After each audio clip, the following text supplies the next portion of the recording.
Hello, and you're welcome to Global Business Insights, where we analyze and discuss the latest headlines and data relevant to business all over the world.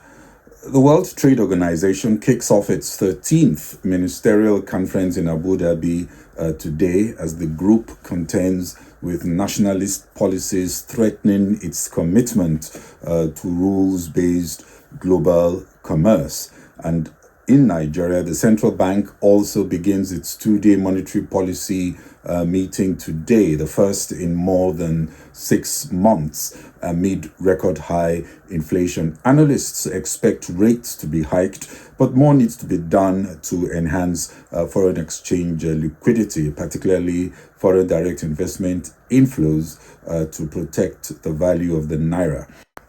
And on artificial intelligence, the smartphone is said to be the next device to push what looks like an unstoppable mania. It will be the key topic at the Mobile World Congress. That's the world's largest mobile and communications trade show, holding it in Barcelona this week.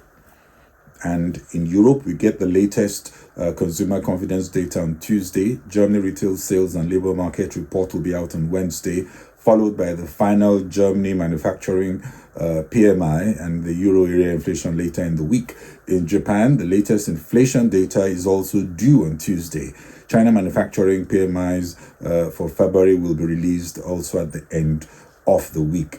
In the United States today, the docket features January new home sales. On Tuesday, we get the durable goods orders. We get also another revision of US Q4 GDP on Wednesday. On the 29th, we will get the personal consumption expenditure metric tracked by the Fed, while final manufacturing PMIs will be released on the 1st of March.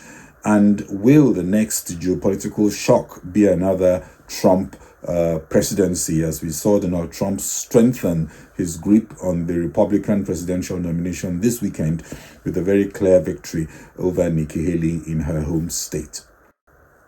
Being the Director General of the World Trade Organization is perhaps one of the toughest jobs to hold, but Dr. Okonjo Iweala is up to it. She says she's not the kind to work for a paralyzed or moribund organization and intends to make it work. We are at a time when major countries have conflicting trade goals with increased economic fragmentation fueled by Russia's war in Ukraine.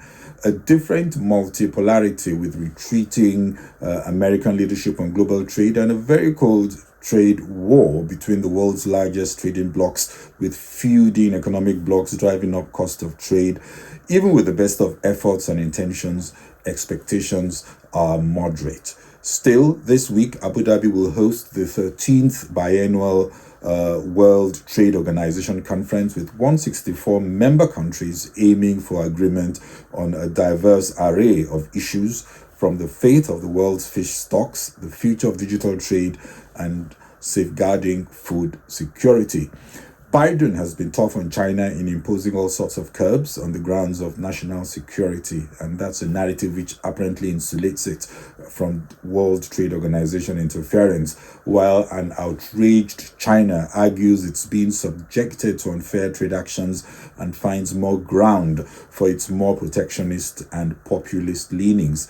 The nightmare awaiting the World Trade Organization could be a Donald Trump presidency threatening to impose an additional 10% tariff on all other countries, sparking a fresh wave of retaliation. Trump also vows to revoke permanent normal trade relations with China in his populist pitch for the White House, and of course imposing even higher tariffs. On digital trade, WTO is hoping to maintain a ban on collection of tariffs on digital goods and other electronic transmissions. On fishing subsidies, they want a comprehensive agreement that would hopefully have a much bigger impact on maintaining one of the world's most important food stocks, beyond the previous agreement at the last ministerial conference to curb subsidies that are threatening the future of ocean fish supplies.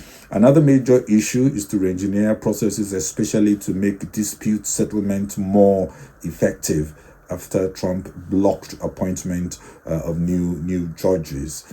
Emerging economies want to have a larger piece of the global trade pie.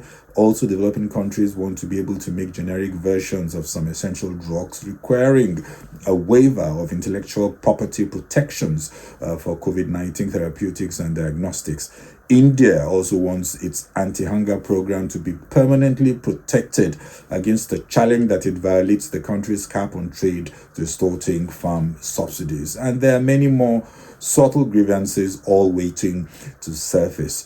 The fact that these discussions are holding at all is good, even as are increasingly of the view that many of these institutions set up after the Second World War were driven by interests of post-World War victors, not notably the US. And that means that we do need fundamental rethink to be relevant, to make the WTO relevant to the interests of poorer economies. And if anyone can succeed in that shift, Madam Ngozi Okonjo-Iweala can. The artificial intelligence phone will be the new buzzword as smartphone players look to ride on the AI wave and will be touting the technology at the Mobile World Congress. That's the biggest mobile industry trade show in the world. The show kicks off today in Barcelona, Spain, also at a time when consumers with strained wallets are hesitant to buy. Google is bullish on the prospect of its own more advanced artificial intelligence models, which it says are going to come to the market next year. But the question is that will AI be the catalyst that spikes up sales? Also noting that regulators are scrutinizing new features on privacy, market fairness, accuracy, and bias issues. New AI capabilities are unlikely to come cheap, and value considerations for buyers could override utility of AI-enhanced gadgets. Granted that we are getting a clever and easier to use assistant, there have been several other accuracy bias issues and other things that definitely need to be resolved before I see this really taking off in a very strong way.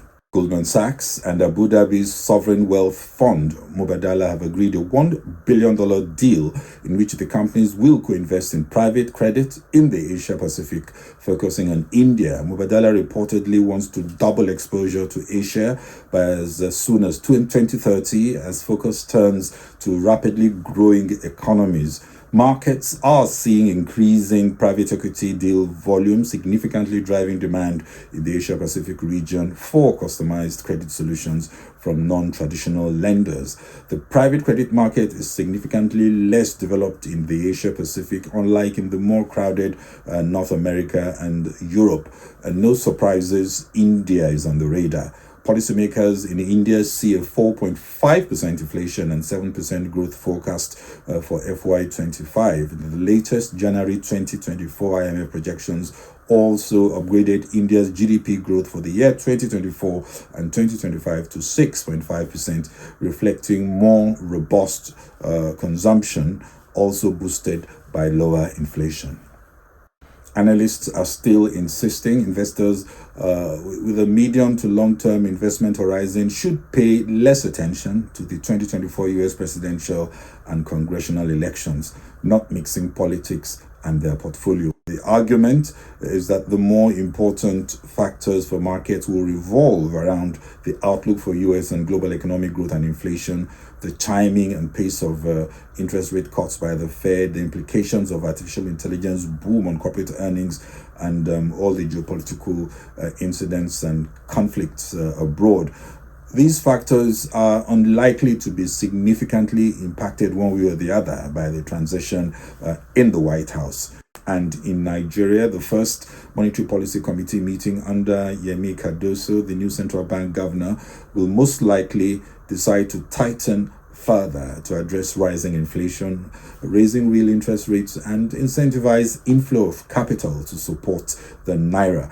As a result, higher cost of capital and borrowing will weigh on growth and hurt investors' returns. The central bank has issued a total of 1.5 trillion naira in open market operations since Cardoso took over to stem inflation and reduce pressure on the naira. In a recent paper by Dr. Ayo Teriba, the eminent economist, also CEO, Economic Associates, and I had a chat with him, and he pointed out that the market shocks that we've seen globally have inflicted persistent contraction on commodity prices, hurting economies like Nigeria focused more on export of commodities. On the contrary, contractions on equity prices have been much more transitory. His view was that countries that realign to attract growing inward foreign direct investment stocks by financializing their assets will be better positioned to remain liquid enough to sustain exchange rate stability. The study also highlighted the uncommonly large stocks of underexploited corporate real estate and infrastructure assets owned by the Nigerian government, adding that the total value of Nigeria's assets, according to the latest World Bank data, was 5.6 trillion US dollars in 2018.